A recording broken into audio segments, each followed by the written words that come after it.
Hello guys and welcome back po sa Tarot Page Philippines. So, sa video na to po, gawin natin ang weekly horoscope para po sa may mga sun, moon, at rising sign na Virgo. So, kung bago kayo sa channel, please click the subscribe button, bell notification, and give this video a like. So, this is for October 28 hanggang November 3. Kung hindi nyo po alam kung ano po yung sun, moon, at rising sign nyo po, sa dulo po ng video natin may link tayo para dito. At sa nangangailangan po ng express, we have our extended reading kung saan mas malalim yung gagawin nating reading. So medyo predictive na yung lalabas doon. May link po tayo para sa extended readings po ng iyong sign. You just need also to click on the join button para maging member to get exclusive access sa mga videos na to. And remember, the readings are for guidance purposes. Use your free will wisely. Private readings and spell works. Pwede nyo po ako i-message sa Facebook ko po. Link is in the description. You can also send your support by clicking on the thanks button and donations via GCash or Maya. Number is in the bottom of your screen. Virgo, how are you? So, kamusta ka dito? So, we have here the Chariot and the Tribe. So, sa Chariot kasi, well, it's about movement. And also about, diba, parang sa mga lugar, sa mga kingdom, di ba may mga knights, may mga charioteers. So, sila yung mga tipong lumalaban to protect the king and the queen or the kingdom. Well, associated din to kasi kay Cancer. Cancer kasi is about the house of family. And the tribe, which is family din. Okay lang naman yan, Virgo, kung medyo wala kang pakialam muna sa ibang mga tao, sa mga mararamdaman nila. That's not a problem. That's not something to be ashamed of. Kasi, you also have, meron ka ding family sa sarili mo. Yung point na, yung sinasabi nga nila na may responsibility ka din sa sarili, na asikasuhin yung pangailangan mo, ibigay yung mga kailangan mo sa sarili mo. O at least then pagbigyan yung sarili mo na bigyan mo ng rewards, or pasayahin mo din yung sarili mo. Walang problema doon. Tama yung ano yung dami sa inyo in the house of Virgo, nagkakaroon na kayo ng different mindset. Unti-unti nyo nang tinatanggal yung, ang tawag dito, yung toxic Filipino culture natin. Na parang, ay pagpamilya mo, dapat ganito, ganyan, unahin mo sila, blah, blah, blah. Tama naman. I don't go against it na inaasikaso natin yung pamilya natin or hanap tayo ng way para makatulong sa kanila. But, andun din kasi na kailangan may limitations. Kailangan din na may mga hangganan ng mga bagay. Kasi aminin naman natin, Virgo, hindi naman lahat ng tao matured, sensitive, at marunong ding magbalik. Alam mo yan, of all people, alam mo yan, a lot of views na nakikita ko sa card na to, you felt abused by your family. Yung tipong naalala ka kapag may kailangan sila, pero pag ikaw yung may kailangan, huyo ka. Talaga ba? May mga ganun pa rin pala, no? Ng mga, well, been there. So, may mga, ako din, I had my own share na may mga tao talagang ganon. Even not just, yun, alam mo, maintindihan ko pa kung mga kaibigan mo lang to, di ba? Maintindihan pa natin, pero kadugo, gagawa nito. Wow. So, tama lang naman yung mindset mo na unahin mo muna yung mga ikakaligaya mo and huwag kang magtataka na magiging masama ka sa tingin nila. Well, it only shows kaya ka magiging masama sa paningin nila kasi hindi ka nila magagamit, hindi ka nila ma-exploit, hindi ka na nila ma-under. Kumbaga, actually hindi yan yung mga makakaramdam ka ng mga panumbat. Actually, ba nga sa inyo, nagugulat kayo, may mga yung iba sa inyo siguro may mga family nyo, may mga group chat. So, magugulat na lang kayo, meron silang group chat na hindi ka kasali. Well, may idea ka naman na. Karamihan sa'yo may idea. Pero sa wala, well, you have now an idea na may ganun sila. So, doon ka na pag-uusapan, doon ka, kumbaga, sana diniretso ka na lang, no? Sana sinabi na lang sa'yo na, Virgo, malito, blah, blah, blah. But hindi ko actually hindi ko mag-gets kung bakit nila ginagawa. Which is contradicting yun sa sinabi ni King Solomon na open rebuke is better than hidden love. Na mas okay na parang 'di ba, I think mas pipiliin mo na lang na sabihan ka ng mali ka, i-correct ka ng diretso kaysa naman yung parang pag-usapan ka. Yung totoo, pulutan ka. 'Di ba? Aga ha. Ano ba yung cross sa'yo? We have here the card of death and not for you. Well, death kasi is about beginnings and endings, changes. Tapos, connected to kay Scorpio, which is about passions and energies. That's not for you. Well, yun naman good din naman na nag-isolate ka ng sarili mo. Parang tuloy tingnan parang hindi mo pinapaalam yung mga plans mo masyado, yung mga personal details sa buhay mo. Good job. Kasi hindi nila yun yung maganda no, hindi nila magagamit yon against you. Hindi nila magagawa na, si Virgo kasi ganyan-ganyan ang daming, eto yung mga balak at yung mga gusto, hindi nila magagamit against you yun. So, the changes na naramdaman mo, parang wag ka magigilty na in a way nagmumukha ka masama, na in a way parang hindi ka okay sa kanila. Ako, ang point ko dun, so what? E di, hindi ka okay sa kanila. Oh, family mo sila, yun nga yun. Sasabihin ng iba, hindi, pamilya mo naman yan, dapat ganun-ganun. Oh, okay, family mo sila. Pero question, tinrato ka ba nila as family? Or tinignan ka lang nila as someone na pwede nilang magamit in times na meron silang kailangan? Yes, andoon na, sabihin lang natin na yung iba sa inyo parang, okay, you're doing this labor for them and then you're doing something monetary para sa'yo o binabayaran ka nila. Pero hindi pa rin dahilan yun para tignan ka nila lang mas mababa. Bakit? Kung wala ka ba, may magagawa ba yung mga pera nila? Kung wala ka ba, mautusan ba nila yung pera nila? Diba hindi? And sino ba sila para gawin yun? Anong karapatan nila? Kung tutusin, literal, diba? Pantay-pantay naman din tayo. Nagkataon lang, mas nauna silang umangat. But wait, you're in progress ng pag-angat. Andun ka na sa point na ikaw naman ngayon yung ilalagay sa pedestal ng universe. Andun yung point na nararamdaman mo na yung pagbabago na matagal mo nang hinahanap para sa sarili mo. Actually, what I'm seeing here, a lot of you guys, muayos ako. A lot of you guys in the process, andoon na bibigyan nyo talaga ng focus yung mga career nyo, yung mga businesses nyo. And andoon na yung sinasabi ditong not for you. Hindi para sa yung mga ganong treatments. Hindi para sa yung mga ganong pamamaraan ng pagpapakita ng ugali nila. They should know better. Alam ko ba matalino sila, di ba? Nakakalandakan nila yung mga pagpinag-aralan nila. O asan na, di ba? Sa talambakan nila. Kung tutusin, mas malawak pa nga yung pag-iisip mo, Virgo Kasi mas naiintindihan mo sila na sila, hindi nila maintindihan ng,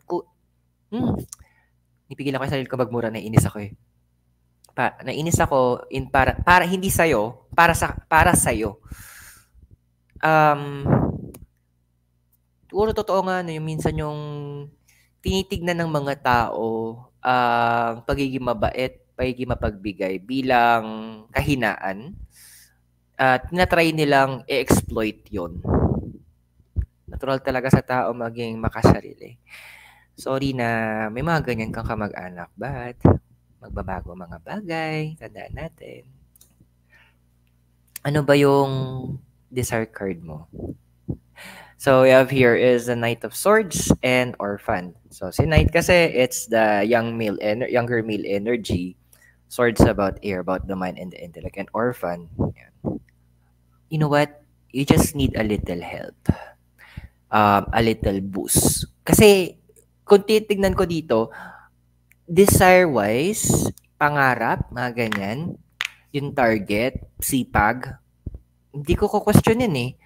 Actually, medyo pangit siya pakinggan, pero yung pagiging makapal ng mukha, sa iba negative yon. Well, for you, ginagawa mo siya as positive. Kumaga, hindi mo na yung mga linyahan na nahihiya ako, na tinatanggal, iba sa'yo natanggal, iba tinatanggal na yun eh. Parang nagkakaroon kayo ng mindset. So, wala namang masama magtanong, wala namang masama magsabi, wala namang masamang subukan to. Di naman ako nananakit, di naman ako nagnanakaw, di naman ako lumalabag sa batas. I like that mindset para na ginagawa mo, Virgo. Kasi it only shows na naglapakita doon na may tiwala ka sa kaya mong gawin. Na kung ano yung meron ka, minamaximize mo yun to your advantage. Ginagamit mo yun para umangat ka, ginagamit mo yun para maging okay ka, ginagamit mo yun para to be a better you. Na siguro iba sa inyo parang, kunyari, one example ng ginagawa is, kunyari, nag-work sa office, then andoon na nagbebenta siguro ng lunch, di ba? Nag-offer ng lunch or nagbebenta ng mga cosmetic products sa mga damit.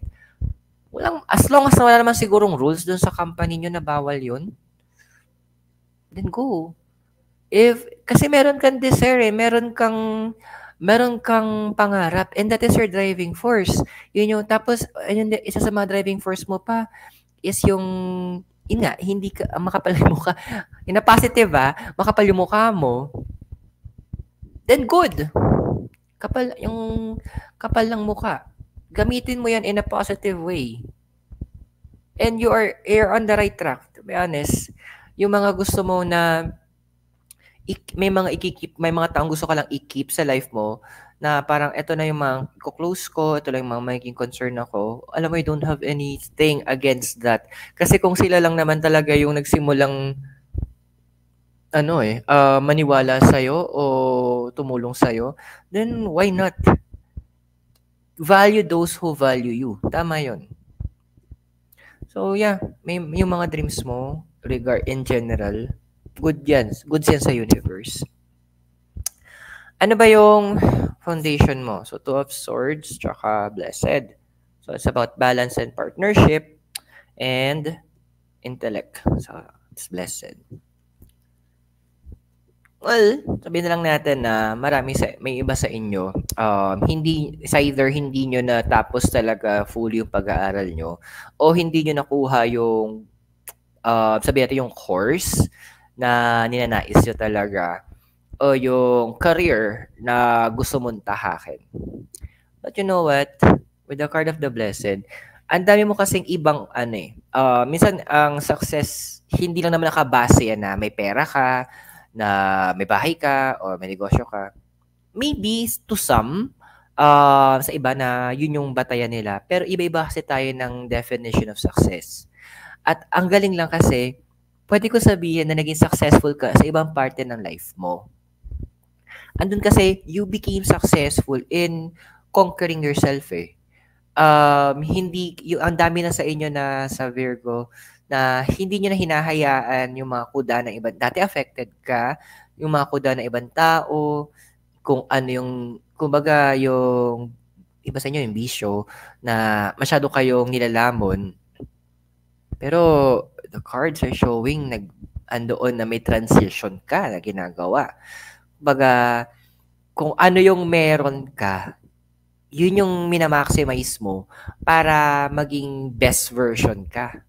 Para mahanap mo yung paraan paano magagawang better yung buhay mo, paano ka mag-generate ng income.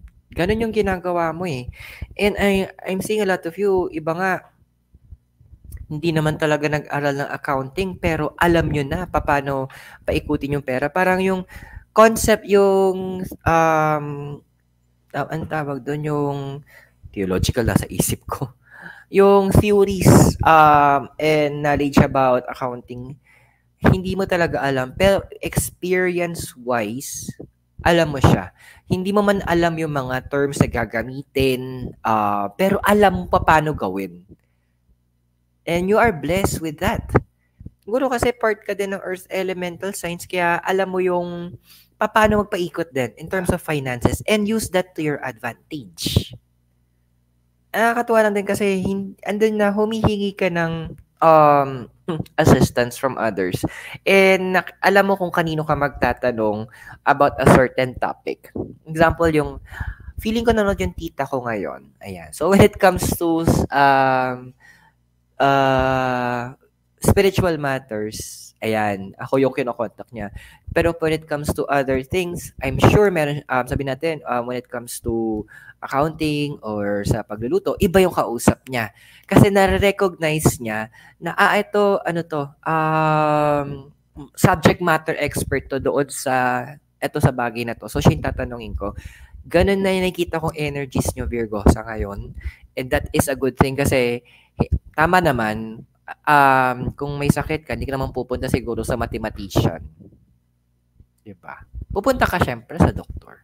And that's, you're maximizing that. Yun yung hinahayaan mo mangyari sa'yo ngayon. And that's a good thing. Actually, natutuwa ako. Ano ba nangyari sa past at influencing this? So, 7 of Cups, tsaka a leg up. So, 7 is about wisdom. So, Cups is about water, emotions, and the heart. And leg up is about health. Well, siguro ganun talaga, no? Ma-appreciate mo isang bagay kapag nung pag binigay na sa'yo, nung time na dati wala sa'yo. Example, sabihin natin,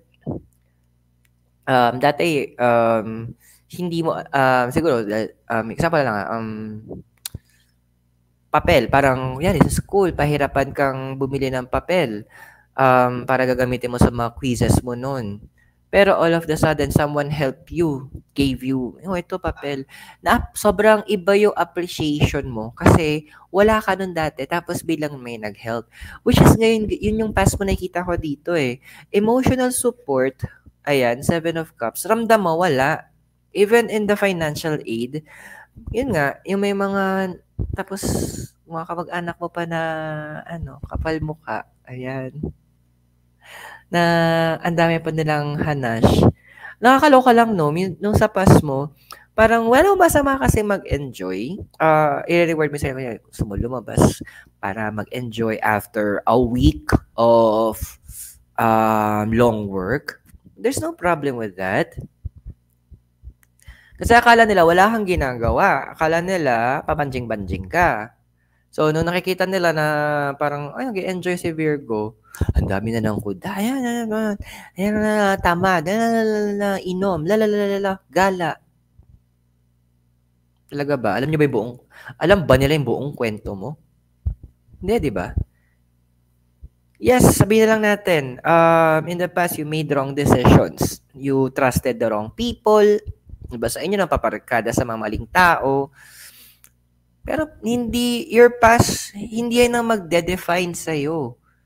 Part siya na nakaraan mo. Part siya ng pagkatao mo, oo. Pero hindi ibig sabihin nun, ganun ka na. Nagbabago po ang mga tao. Sila lang siguro yung utak lang nila talaga hindi nagbabago. Siguro pwede ko i-categorize yung mga utak ng ibang kamag-anak mo, parang utak talang ka. Na ang gusto lang kasi nila, sila yung aangat, sila yung the best, sila yung panalo, sila... pwede naman yon, pero not to the extent na magda-down sila ng ibang tao. Pag ganun, hindi mo problema yon. Problema nila yon. Your past does not define you, but your past can give you an understanding of what to do and what not to do. Yun yung past mo eh. Wala tayong magagawa. It's part of your past. Let's move forward.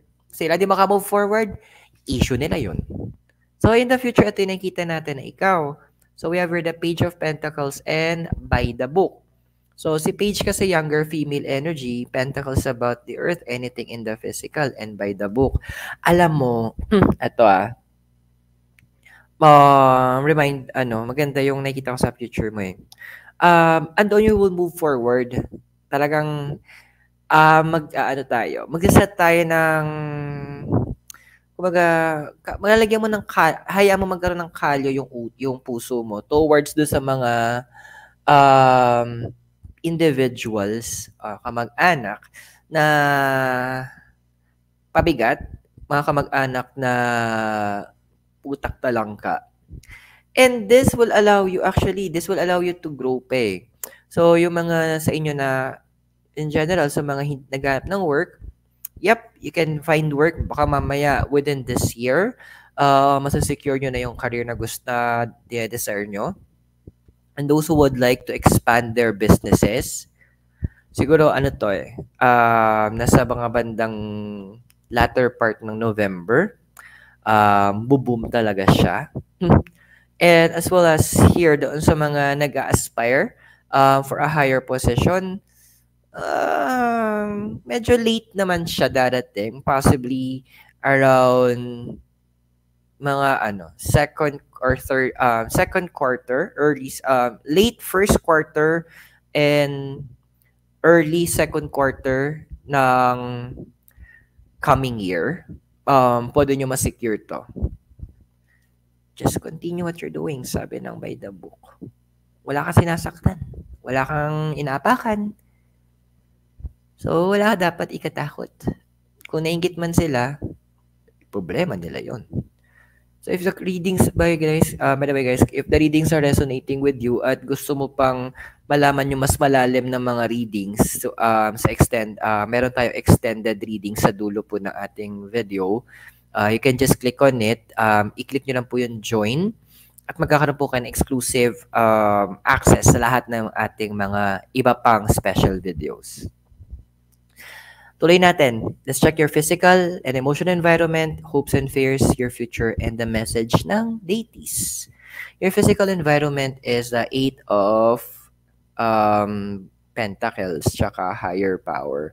This is about power. Yung 8 Pentacles about earth, anything in the physical.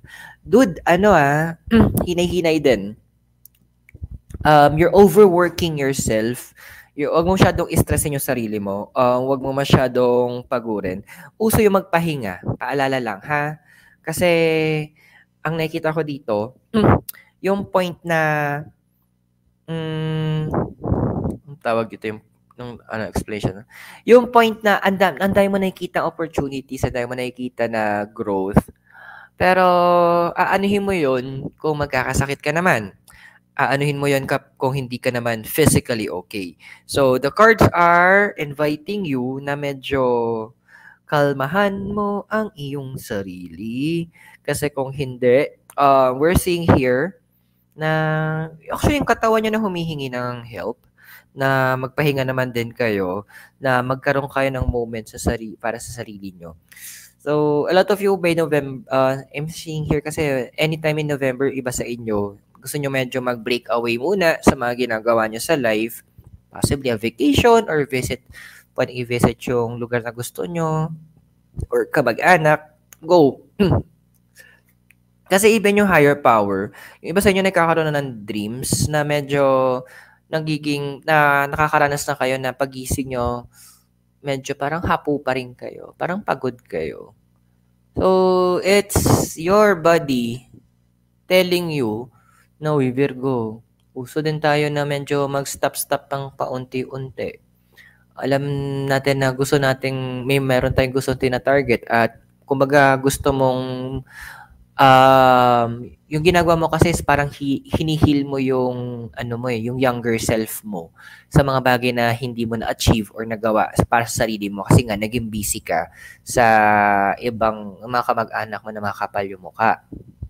So, give yourself some rest. Yun yung pinaka-gustong sabihin sa in your physical realm. Because your emotional environment, we have here is the, 7 of Pentacles, tsaka round and round. So, this is about wisdom and knowledge. 7, Pentacles, Earth.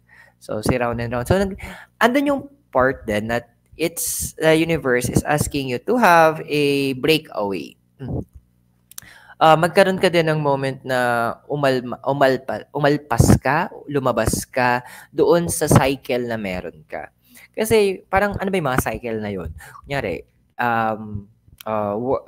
papasok sa work, tapos kung may side hustle within work, yung mga nagbebenta ng food or mga apparel, cosmetics, ayan, hustle.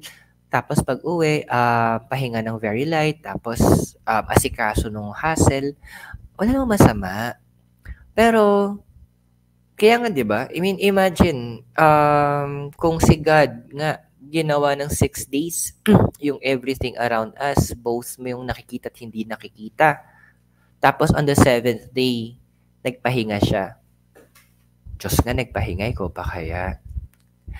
Paalala lang hindi ka powerful, hindi ka omnipotent, hindi ka omniscient, hindi ka omnipresent. May limitasyon tayo. So, reminder lang din, if you need to have a break, yung mga tipong, yung mga tipong kailangan mo matulog talaga, itulog mo naman. Tapos, stop din na nag-skip ka ng meals mo or yung late ka ng kumakain. That's unhealthy. Again, ano yung mga makukuha mong blessings kung hindi mo na, kung yung physical body mo naman, hindi okay. Diba? So, balancing yourself is very important. Kasi niisip mo, iba sa inyo, baka kasi mawala yung momentum. No, it will not go out. Actually, mas magiging efficient ka pa nga kapag nagpahinga ka from time to time. Parang ano lang yan sa mga makina din, 'di ba? Kapag sa mga factory, binibigyan ng moment yun para ipahinga, para ma-inspect, para yun, mga change oil, ganyan, repair. So, ganun din yung sa'yo. Yun yung gustong ibigay ng gift ng universe sa'yo. It's the gift of rest na pahinga-pahinga din tayo. Kailangan natin mag-break away din from our cycle. Hindi mawawala yung momentum mo. Actually, magiging mas productive ka pa after nun. Yung kalidad ng gagawin mo, may output mo, magiging consistent. So, rest is also important. Actually, naranasan ko yan Akala ko dati, pag ay gagawin ako, ipupuyat ko, ganyan. Tapos magiging may matatapos ako mas marami. Actually, wala. Kasi yung utak ko noon, lutang. Gising yung katawan ko dahil sa kape. Pero yung utak ko, minsan nasa ibang dimensyon na pala. So, hindi rin ako nakapagtrabaho. In ending, nasayang yung oras ko na sana pinahinga ko ako this is my case. Sana nagpahinga na lang ako noon. I gave myself an hour or 2 hours ng tulog. Tapos pagising ko mas refreshed than work hustle. Isang ganun. What's your hopes and fears? So, don't do the same mistakes that I did. So, yung hopes and fears mo is the 8 of Cups and deep knowing. This is about power, si 8. Cups about emotion. This is deep knowing. Huwag ka matakot na magiging parang magbabago ka, na magmumukha kang masama, na magmumukha kang matigas yung puso. Kasi yung paglalagay mo ng boundaries against sa makakapal na mukha mo kamag-anak, tama lang yun. Yung mga i-claim, yung bagay boundaries na yun, kumbaga sa lupa, tawag to? Kine-claim back mo lang yung lupa na para sa'yo. Kinukuha mo lang yung, kumbaga, reclaim lang ginagawa mo. Hindi ka nag-i-invade ng boundaries ng iba. Kumbaga, kumbaga parang yung mga pinapaalis sa lupa, parang ganun, pinapaalis mo sa boundaries mo because that is yours. Para sa'yo yun. And tulad ng iba nga, nag-i-squatter sila, magre-react yung mga yan kasi nga, feeling nila, makapalang mukha nila, na andoon yung sense of entitlement na, ay, matagal na ako dito, blah, blah, blah. Pero by yung totoo, wala pa rin silang karapatan. So, magre-react yung mga yan. Don't have any fear. Kasi, you are doing what is right lang naman. So, ano bang future mo? Ay, ang ganda. So, 7 of Wands, tsaka Between Worlds. So, this is about wisdom Tapos passion. It's Between Worlds. you will really grow where you are, Virgo. Yung mga kumbaga sa halaman, yung mga tinanim mong buto dati, mag-grow na to. Yung patience mo, yung paghihintay mo para mamunga yung mga pinagagawa mo, it will come to pass. So, we're looking at here, expansion. Huwag ka munang aalis ha kung nasan ka. So, let's say you're planning to resign. Huwag muna. Kasi meron pang, kumaga, ano eh, patubo na eh, possible na yung mga ginawa mo, yung mga good things, yung mga tinanim mo, yung mga puyat mo, patubo na. So, yung the attention is already near para sa'yo. So, kalma ka muna. And with the 7 of Wands here, we're also looking expansion sa mga businesses na may nahawak na mga may placements ng Virgo. So, wait lang, sabi. Wait lang, and you're almost there. Ano ba kasing message sa'yo ng mga deities din? Ay, pak. Alam mo, galing. Di ba ang kapal ang mukha ng mga kamag-anak mo? Yan. So, we have here is the card of the moon, emotion, instinct, and yung last part, the wish, and the wish to protect. Moon kasi is about our emotions in astrology. So, this is how we feel. So, ito na yung time na sabi nung card of the moon sa'yo, walang masama na you give yourself the chance to be protected, that you give yourself the chance to grow. Kasi at the end of the day, ang magiging kakampi mo, tatlo lang. Me, I, and myself. So kung bugbog kawawa at hindi mo naprotektahan yung inner, yung sarili mo, sino kakampi sa'yo sa bandang huli? Diba? You're not being selfish. Ginagawa mo lang yung tama. So I hope nakatulong yung reading sa'yo. At tandaan na mga readings natin, they are for guidance purposes. May free will tayo, use it wisely. And kung bago kayo sa channel, please click the subscribe button, bell notification, and give this video a like. Ayan. So, okay. Yeah. Nice. Ayan. So, we have, after this, you can go to our extended readings po. May link po tayo sa dulo ng ating video kung saan na mas exciting lang yung mga nababasa ko sa cards mo. So you can click on the extended video, extended readings and click on join para magkaroon po kayo ng access. And for private readings and spell works, message me in my Facebook. Link is in the description. For support and donation, you can click that thanks button sa baba. And GCash and Maya is accepted. Numbers on the bottom of your screen. Virgo, maraming salamat sa iyo. God bless, Namaste, Hare Krishna, and blessed be. At naway magkita tayo very soon. Mula po dito sa La Trinidad Benguet, kasama po si Mikay Noodles sa Tulog. You have a great day. See you very soon. And see you po sa extended readings natin. Thank you.